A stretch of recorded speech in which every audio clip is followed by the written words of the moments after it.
T G, നമ്മുടെ കേന്ദ്ര ഗവൺമെൻറ്റിൻ്റെ ജോയിൻറ്റ് പാർലമെൻ്ററി കമ്മിറ്റിയുടെ പരിഗണനയിലുള്ള വഖഫ് ബില്ല് ടി ജി ഒരിക്കൽ എന്നോട് തന്നെ ഈ ഫ്ലോറിൽ പറഞ്ഞിട്ടുള്ളത് ഞാൻ ഓർക്കുന്നു. നിയമം പാസ്സാക്കാനായിരുന്നെങ്കിൽ ഇത്ര കഷ്ടപ്പെടാതെ തന്നെ പാസ്സാക്കിയെടുക്കാൻ നരേന്ദ്രമോദിയുടെ ഗവൺമെൻറ്റിന് കഴിയുമായിരുന്നു.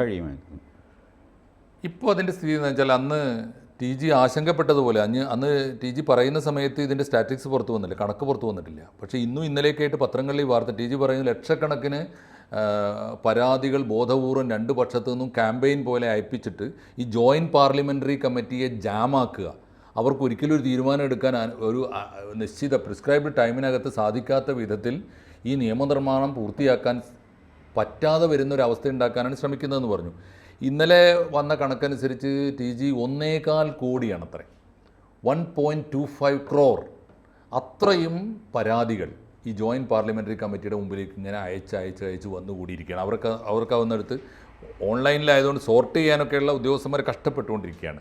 ചുരുക്കി പറഞ്ഞാൽ തീരുമാനമെടുക്കുന്നത് എങ്ങനെ, എന്ന് തീരുമാനമെടുക്കാൻ കഴിയും, ഇത് വലിയ ആശങ്കയിലാണ്. ഈ സമയത്ത് ഈ വഖഫ് ബോർഡിൻ്റെ കാര്യങ്ങളിലേക്ക് നമുക്ക് പിന്നീട് വരാം. ഈ ഒരു പ്രോസസ്സിനെ, ഒരു നിയമനിർമ്മാണ പ്രക്രിയയെ തടസ്സപ്പെടുത്താനുള്ള ബോധപൂർവമായ ഈ ക്യാമ്പയിൻസ് ഉണ്ടല്ലോ, അവിടെ പറഞ്ഞു തുടങ്ങാം ടി ജിക്ക്. ഈ ബോധപൂർവമായ ഒരു ക്യാമ്പയിൻ അത് നടത്താൻ തടസ്സപ്പെടുത്താനാണ് എന്നുള്ളത് ഒരു ആരോപണമാണ്. നിയമവിരുദ്ധവും അല്ല അല്ലേ? എല്ലാ പൗരന്മാർക്കും അഭിപ്രായം പറയാൻ അവകാശമുണ്ട്. അതിനുള്ള പഴുതും JPC കൊടുത്തിട്ടുണ്ട്. ആർക്കാണോ JPCയിൽ അഭിപ്രായം പറയേണ്ടത് പറഞ്ഞോളൂ, എഴുതി അയച്ചോളൂ, നേരിട്ട് ഹാജരായി പറയുക, എല്ലാം പോസിബിളാണ്. അതുകൊണ്ട് അത് നിയമവിരുദ്ധമാണെന്ന് നമുക്ക് പറയാൻ പറ്റില്ല. ഒരു ക്യാമ്പയിൻ ഒരു നാട്ടിൽ നടത്താൻ ഓരോ പൗരനും അവകാശമുണ്ട്. പക്ഷേ ഈ ക്യാമ്പയിൻ മെറ്റീരിയൽ JPC നോക്കുമ്പോൾ അത് ക്യാമ്പയിൻ മെറ്റീരിയലാണ്, ഒരേ രീതിയിലുള്ള 1.25 കോടി. അപ്പോൾ ഇത് മുസ്ലിങ്ങളും ചെയ്തു, ഹിന്ദുക്കളും ചെയ്തു. രണ്ടുപേരും ഒരു QR കോഡ് കൊടുത്തിട്ട് ആ QR കോഡ് സ്കാൻ ചെയ്യുമ്പോൾ ഈ JPCക്ക് കൊടുക്കാനുള്ള പരാതി തെളിയും. അതിന് താഴെ നമ്മളുടെ പേരും മേൽവിലാസവും എഴുതിയിട്ട് അപ്ലോഡ് എന്ന് പറഞ്ഞു കഴിഞ്ഞാൽ ഇതങ്ങ് നേരെ JPCക്ക് പോകും. ഇതാണ് സംവിധാനം. മുസ്ലിങ്ങൾ ഇത് തുടങ്ങി 1-2 ദിവസങ്ങൾക്കകം ഹിന്ദുക്കളും അത് തുടങ്ങി വ്യാപകമായിട്ട് പോയി. അങ്ങനെയാണ് ഈ കോടിക്കണക്കിന് പരാതികളൊക്കെ പോയിരിക്കുന്നത്. അതെല്ലാം സോഫ്റ്റ്വെയറാണ്. ഈ 1.5 കോടി പരാതി കടലാസിൽ എഴുതി കൊടുത്തതല്ല, എല്ലാം കമ്പ്യൂട്ടറിലുണ്ട്. ബട്ട് ഈ പരാതികൾ പരിശോധിക്കുമ്പോൾ JPCയെ സംബന്ധിച്ചിടത്തോളം അവർ പറയും, മറ്റേ ഇത് ആ ക്യാമ്പയിൻ പരാതിയല്ലേ, അതിലൊരെണ്ണം ഒരു സാമ്പിൾ എടുത്താൽ മതിയല്ലോ, 1.25 കോടിയുണ്ട്, ഒരെണ്ണം എടുത്തു കഴിഞ്ഞാൽ അതിനകത്ത് പ്രശ്നം. ഇതിൽ മുസ്ലിം വിഭാഗത്തിന് ഒരു അബദ്ധവും പറ്റിയിട്ടുണ്ട്. കാരണം മുസ്ലിം വിഭാഗത്തിൽ പറഞ്ഞു പരത്തിയത് എങ്ങനെയാണെന്ന് വെച്ചാൽ, മുസ്ലിങ്ങളുടെ സ്വത്ത് നരേന്ദ്രമോദി അപഹരിക്കുന്നു, കേന്ദ്ര സർക്കാർ അപഹരിക്കാൻ പോകുന്നു. അതാണ് അവരുടെ ബില്ലിൻ്റെ ഈ ഉള്ളടക്കം.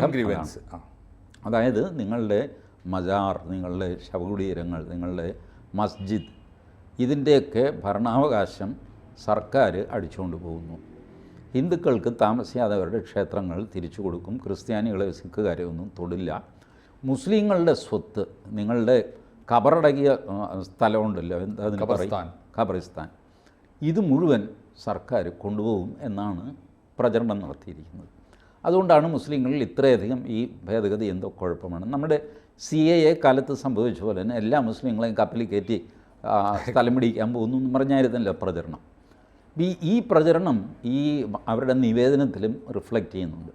ഇപ്പോൾ JPCയിൽ വന്നു കഴിയുമ്പോൾ ഈ വഖഫ് ബോർഡുമായിട്ടോ അതിനകത്തെ വകുപ്പുമായിട്ടോ അതിൻ്റെ ഭേദഗതിയുമായിട്ടോ ഒരു ബന്ധവുമില്ലാത്ത കാര്യങ്ങളാണ് ഈ നിവേദനത്തിൽ പറഞ്ഞിരിക്കുന്നത്.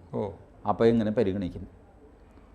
ഞങ്ങളുടെ പള്ളി ഏറ്റെടുക്കുന്നില്ലല്ലോ, പള്ളി ഏറ്റെടുക്കുന്നില്ല, സർക്കാർ ഏറ്റെടുക്കുന്നില്ല. അപ്പോൾ ആ പോയിൻ്റ് ഇങ്ങനെ അത് ഈ ക്യാമ്പയിൻ എന്ന് പറയുന്നത് കമ്മിറ്റിയുടെ മുമ്പിൽ പരാജയപ്പെടും. കമ്മിറ്റിയുടെ ഏറ്റവും വലിയ രസം എന്താണെന്ന് വെച്ചാൽ, ഏറ്റവും ചെറിയ പാർട്ടികളിൽ ഒന്നാണ് ഒവൈസിയുടെ പാർട്ടി MIM, മസ്ജിദുൽ ഇത്തിഹാദുൽ മുസ്ലിമീൻ. ഹൈദരാബാദിൽ നിന്ന് ഒവൈസി മാത്രം ജയിക്കുന്ന മജ്ലിസെ ഇത്തിഹാദുൽ മുസ്ലിമീൻ. അപ്പോൾ ഇത് ഒവൈസി മാത്രം ജയിക്കുന്ന ഹൈദരാബാദിൽ നിന്ന് ഒരു സീറ്റ് അവർക്ക്. ആ ഒവൈസി ഈ ജോയിൻറ്റ് പാർലമെൻ്ററി കമ്മിറ്റിയിലുണ്ട്. അപ്പോൾ OIC കഴിഞ്ഞ ദിവസം അദ്ദേഹം നല്ല ഡിബേറ്ററും ഇതുമൊക്കെയാണ്. പാർട്ടി ചെറുതാണെങ്കിലും ആള് റൈറ്ററാണ്. അമ്പലത്തേക്കാൾ വലിയ ഗോപുരമാണ് ആ പാർട്ടിക്കുള്ളത്. അപ്പോൾ ഇദ്ദേഹം പ്രസംഗിച്ചു, ഉത്തർപ്രദേശിൽ 1,21,000 വഖഫ് പ്രോപ്പർട്ടി ഉണ്ട്. അതിൽ 1,11,000-നും ഒരു രേഖയുമില്ല. ഇതിനെ എന്ത് ചെയ്യും? ഇത് മുസ്ലിങ്ങൾക്ക് നഷ്ടപ്പെടും. ക്യാമ്പയിനാണ്. അതെ. ബട്ട് ഇത് ഹിന്ദു പക്ഷം ഏറ്റെടുത്തു. അത് ശരി, ഈ 1,21,000 ചേട്ടൻ കയ്യിൽ വെച്ചതിൽ 1/11 ഒരു റെക്കോർഡും ഇല്ലേ? എന്നാൽ നമ്മൾ നോക്കിക്കോളൂ. അപ്പോൾ അത് പരിശോധിക്കണമല്ലോ. റെക്കോർഡില്ലാതെ കയ്യിൽ വെച്ചുകൊണ്ടിരിക്കുന്നു. റെക്കോർഡ് ഉള്ളതായിട്ട് 20,000 ഉണ്ട്. ആ 20,000 തന്നെ ഞങ്ങൾക്ക് പിടിക്കുന്നില്ല. അപ്പോഴാണ് 1,10,000 റെക്കോർഡേ ഇല്ല. അപ്പോൾ അത് പ്രശ്നമാണ്. ഇപ്പം ഇത് പരിശോധിച്ച് വഖഫാണോ അല്ലേ എന്ന് തീരുമാനിക്കാനായിട്ട് ജില്ലാ കളക്ടറെയാണ് ചുമതലപ്പെടുത്തിയിരിക്കുന്നത്. ഇപ്പം നേരത്തെ എങ്ങനെയാണെന്ന് വെച്ച് കഴിഞ്ഞാൽ വഖഫ് അങ്ങോട്ട് സാറിൻ്റെ ഭൂമി വഖഫിൻ്റെ ആണ്, ഇവിടെ നിന്ന് ഇറങ്ങിത്തരണമെന്ന് പോയി. പിന്നെ സാറിൻ്റെ പാടാണ് ഈ ഭൂമി വഖഫിൻ്റെ അല്ല എൻ്റേതാണെന്ന് തെളിയിക്കാനായിട്ട് സാറ് പിന്നാലെ നടക്കണം. ട്രിബ്യൂണലിൽ പോകണം, കോടതിക്ക് അധികാരമില്ല, യു വിൽ ബി ഹറാസ്ഡ്. ഇപ്പം അത് മാറിയിട്ട് ജില്ലാ കളക്ടറെ ഇവർ ബോധ്യപ്പെടുത്തണം. AP അഹമ്മദിൻ്റെ ഭൂമി വഖഫാണ്, വഖഫ് ചെയ്തതാണെന്ന് പറഞ്ഞിട്ട് ജില്ലാ കളക്ടറെ ഇവർ ബോധ്യപ്പെടുത്തി. ജില്ലാ കളക്ടർ തഹസിൽദാരെ അറിയിച്ച് വില്ലേജ് ഓഫീസറും ഒക്കെ ആയിട്ട് വന്ന് അളന്ന് ഇത് തന്നെയാണ് സ്ഥലം എന്നൊക്കെ കണ്ട് നമ്മുടെ സിവിൽ കേസ് പോലെ പോകുന്നത്. സാറിന് ഇതിനെതിരെ സിവിൽ കോടതിയിൽ പോവുകയും ചെയ്യാം. എൻ്റെ ഭൂമി തട്ടിപ്പറിക്കുന്നു എന്ന് പറഞ്ഞുകൊണ്ട്.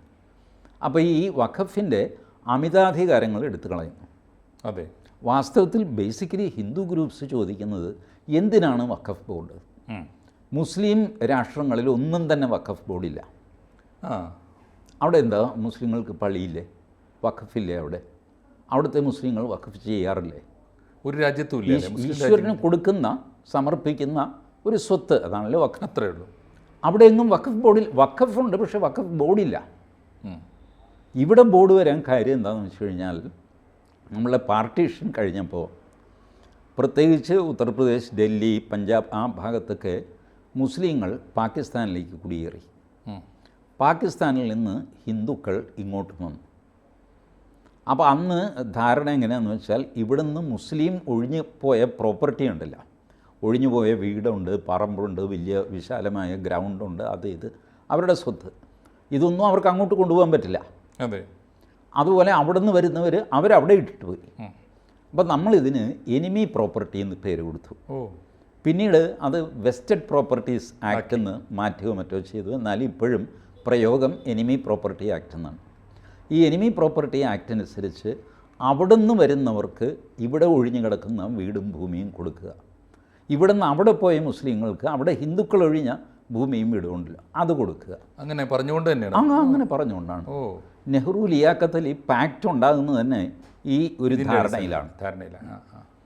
ഇവിടുത്തെ ആൾക്കാരെ ഞങ്ങൾ സംരക്ഷിച്ചോളാം, അവിടുത്തെ ആൾക്കാരെ നിങ്ങൾ.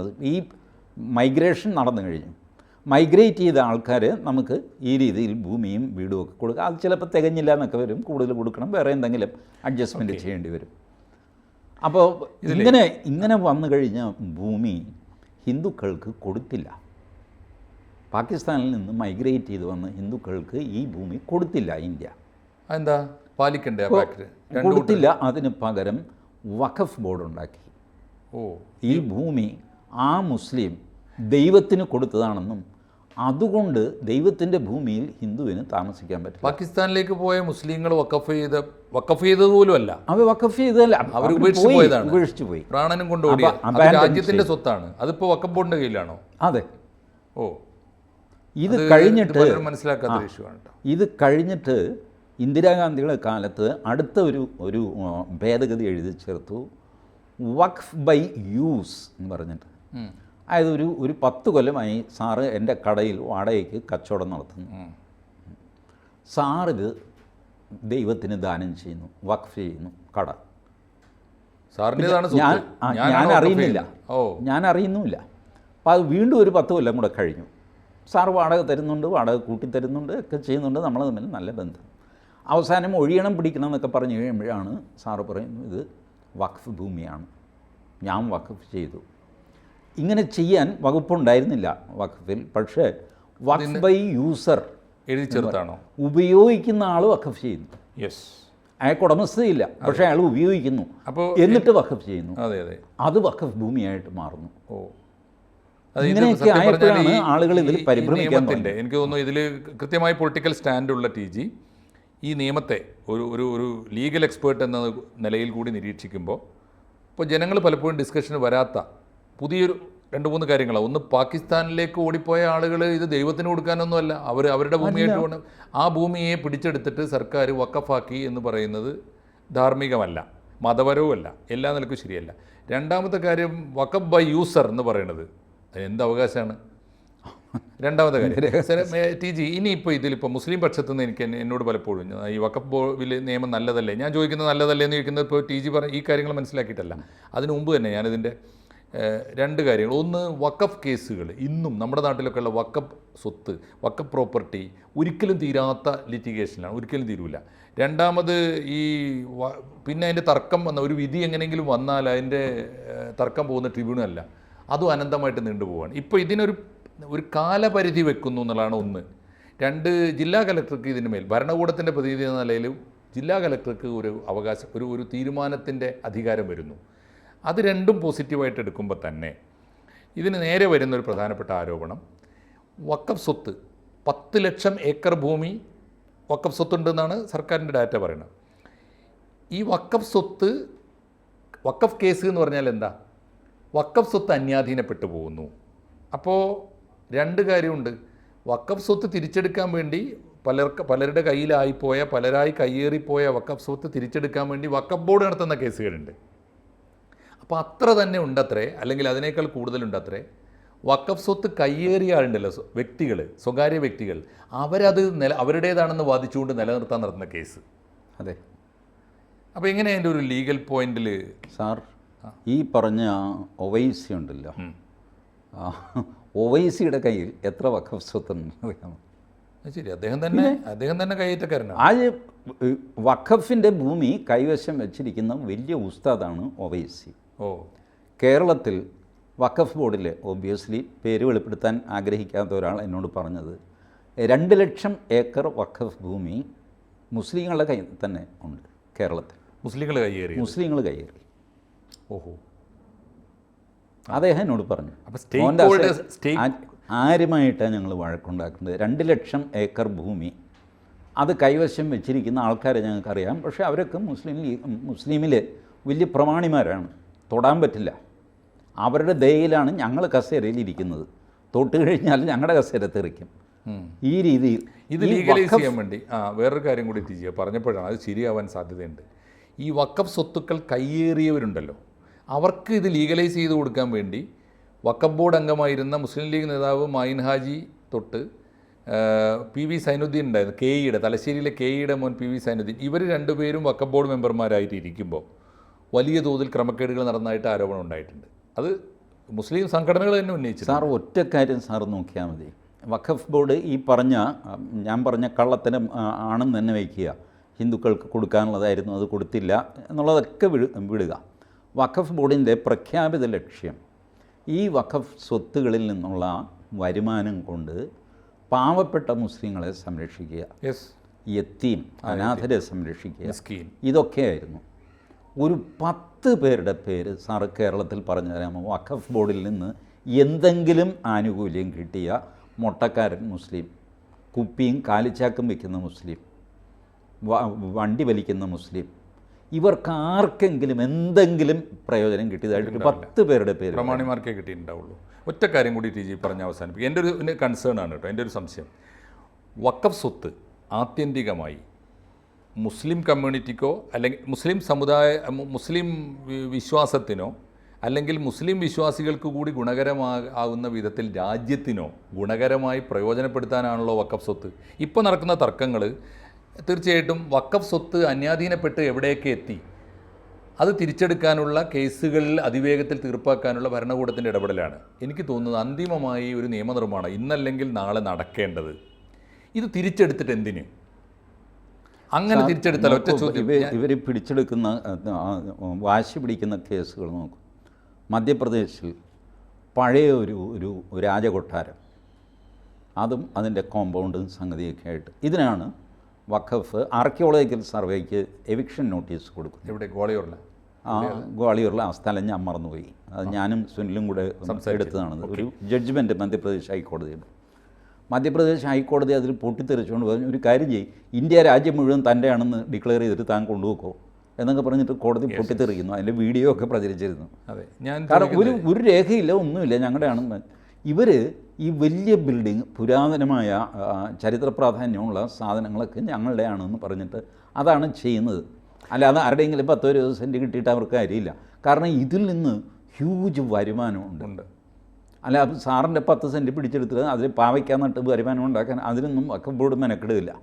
ഓൾറെഡി വലിയ ബിൽഡിങ്, വലിയ കൊട്ടാരങ്ങൾ, രാജാവിൻ്റെ സുൽത്താൻ്റെ കൊട്ടാരം, ഇതൊക്കെ ഞങ്ങളുടെയാണെന്ന് പറയുക. അതിൽ നിന്ന് ടൂറിസ്റ്റുകൾ അത് വെറുതെ നിർത്തിയാൽ മതി. അവിടെ അത് കാണാനായിട്ട് ആരോ വരും, അവരത് 100 രൂപ ടിക്കറ്റ് ഡെയിലി വാങ്ങിച്ച് അതിൻ്റെ പാർക്കിംഗ് ഫീസ് ഇതൊക്കെ ആയിട്ട് കംപ്ലീറ്റ്. ഇതിപ്പോൾ ആർക്കിയോളജിക്കൽ സർവേ ഓഫ് ഇന്ത്യ ഉണ്ടാക്കുന്ന വരുമാനം നേരെ വഖഫിൻ്റെ കയ്യിലേക്ക് പോകും. ഇങ്ങനത്തെ കേസിലൊക്കെയാണ് വഖഫ്. ഞാനൊരു സ്വപ്നം സാധ്യമാണോ എന്നാണ് ഞാൻ ടിജിയോട് അവസാനമായിട്ട് ചോദിക്കുന്നത്. ഈ 10 ലക്ഷം ഏക്കർ ഭൂമി ഇന്ത്യയുടെ മണ്ണിൽ വഖഫ് എന്ന പേരിലുണ്ടെന്ന് വെച്ചോളൂ. അത് ഏറ്റവും ചുരുങ്ങിയത് സർക്കാരിൻ്റെ കയ്യിൽ ഡോക്യുമെൻറ്റ്സ് ഉള്ളത് പിടിച്ചെടുത്തിട്ട് രാജ്യത്തിന് ഗുണകരമായ മട്ടിൽ, രാജ്യത്തിന് ഗുണകരമാകുന്നത് മുസ്ലിം കമ്മ്യൂണിറ്റിക്ക് കൂടിയാണല്ലോ. ഞാൻ പറയുന്നത് ഇങ്ങനെ സമൂഹത്തിന് ഗുണകരമായ മട്ടിൽ പൊതുവായ രാഷ്ട്ര ലക്ഷ്യങ്ങൾക്ക് വേണ്ടി ഈ ഭൂമി ഉപയോഗപ്പെടുത്താൻ എന്തെങ്കിലും നമുക്ക് സാധ്യമാണോ എന്നാണ് കാര്യം അറിയാം. പണ്ടേ ഉള്ള ഒരു തമാശയാണ്. ഈ കൊല്ലത്തെ മുസ്ലിം ഒരു വേറെ മുസ്ലിമാണ്. ജനറൽ മുസ്ലിമിൻ്റെ സാറ് നോക്കൂ, ഈ തങ്ങൾ കുഞ്ഞു മുസ്ലിയാർ, എ റഹീം, ഏത് ഇപ്പോൾ DYFI നേതാവ് പഴയ കോൺഗ്രസ്സുകാരൻ എ റഹീം, ഇവരൊക്കെ കേന്ദ്രമന്ത്രിയായിരുന്നു. ഇവരൊക്കെ ഒരു സെപ്പറേറ്റ് ക്ലാസ് ഓഫ് മുസ്ലിംസാണ്. അങ്ങനെ ഒരു സാമുദായിക വികാരമില്ല, ഒന്നുമില്ല. അവർ വലിയ പ്രമാണിമാരാണ്, പ്രഭുക്കന്മാരാണ്. പക്ഷേ പാവങ്ങളെ സഹായിക്കാനും പൊതുകാര്യത്തിനുമൊക്കെ മുന്നിട്ടിറങ്ങുന്ന ആൾക്കാരാണ്. അതുകൊണ്ട് അവരുടെ പേരിൽ, എ റഹീമിൻ്റെ പേരിലാണെങ്കിലും ഇപ്പോൾ ആളുകൾക്ക് മനസ്സിലാകുന്നില്ല. തങ്ങൾ കുഞ്ഞു മുസ്ലിയാർ TKM എന്നാണ് എഴുതുന്നത്. ഇതാരാ TKM എന്നുള്ളത് മറന്നുകൂടാ. ഇപ്പോൾ MG റോഡെന്ന് വെച്ചാൽ എന്താ MG എന്ന് ചോദിച്ചാൽ അങ്ങനത്തെ ആൾക്കാരായിരുന്നു മുസ്ലിം. ഞാൻ പറയുന്നത് ഒരു ഈ പറഞ്ഞ വാക്ക് കടമെടുത്താൽ ഒരു മാപ്പിള കലാപം ആവശ്യമാണ് ഈ വഖഫിൻ്റെ കാര്യം. കാരണം പണക്കാരായ പ്രഭുക്കന്മാരായ മുസ്ലിങ്ങൾ കൈകാര്യം ചെയ്യുന്ന പണം പാവപ്പെട്ടവരുടെ പേര് പറഞ്ഞുകൊണ്ട് പാവപ്പെട്ടവർക്ക് ഒരു ചില്ലിക്കാശ് കൊടുക്കുന്നില്ല. അതാണ് ഞാൻ വെല്ലുവിളിച്ചത്. ഒരു 10 പേരെ കാണിച്ച വഖഫ് ബോർഡിൽ നിന്ന് എന്തെങ്കിലും ഗുണമുണ്ടായി. ദ്രോഹം ഉണ്ടായ 10 പേരെ ഞാൻ വേണം കാണിച്ചു തരാം. ഗുണം ചെയ്തിട്ടില്ല. സ്വന്തം സമുദായത്തിൽ ഈ ഇസ്ലാം അപകടത്തിൽ എന്നൊക്കെ പറഞ്ഞ് ബഹളം വെച്ചിട്ട് പാവങ്ങളെ റോട്ടിലിറക്കിയിട്ട് ഈ വലിയ വലിയ ആൾക്കാർ സന്തോഷമായിട്ട് കഴിയും. ഈ OIC ഇത്ര വലിയ പ്രസംഗം ഡൽഹിയിൽ നടക്കുമ്പോൾ ഹൈദരാബാദിൽ ചാർമിനാറിന് കീഴിലിരുന്ന് സാധാരണ മുസ്ലിം തെണ്ടുന്നതും ചെരുപ്പ് കുത്തുന്നതും നമുക്ക് കാണാൻ പറ്റും. എന്തുകൊണ്ടാണ് അവരെ സംരക്ഷിക്കാൻ OICക്ക് സാധിക്കാത്തത്? എന്നെങ്കിലും ഈ പാവങ്ങൾക്ക് പ്രയോജനപ്പെടുന്ന, ഈ മുസ്ലിം പാവങ്ങൾക്ക് പ്രയോജനപ്പെടുന്ന ഇന്ത്യയിലെ മൊത്തം മുസ്ലിം പൊളിറ്റിക്സ് മുസ്ലിങ്ങളിലെ പണക്കാർക്ക് വേണ്ടിയിട്ടും മുസ്ലിങ്ങളിൽ തന്നെ അപ്പർ ക്ലാസ് കേരളത്തിലെടുത്തു കഴിഞ്ഞാൽ തങ്ങൾ കോയ ഈ വിഭാഗങ്ങൾക്ക് വേണ്ടിയിട്ടാണ്. താഴത്തെ ആളുകൾക്ക് ഒന്നും കിട്ടിയിട്ടില്ല. അതുകൊണ്ട് മുസ്ലിങ്ങൾ എപ്പോഴും ദാരിദ്ര്യത്തിൽ കഴിയും. എന്നാൽ ഇദ്ദേഹം ഇസ്ലാം അപകടത്തിൽ എന്ന് പറയുമ്പോൾ ഓടി റോഡിലേക്ക് ഇറങ്ങുകയും തല്ലുകൊള്ളുകയും ഒക്കെ ചെയ്യുന്നത് ഈ പാവങ്ങളാണ് തന്നെ.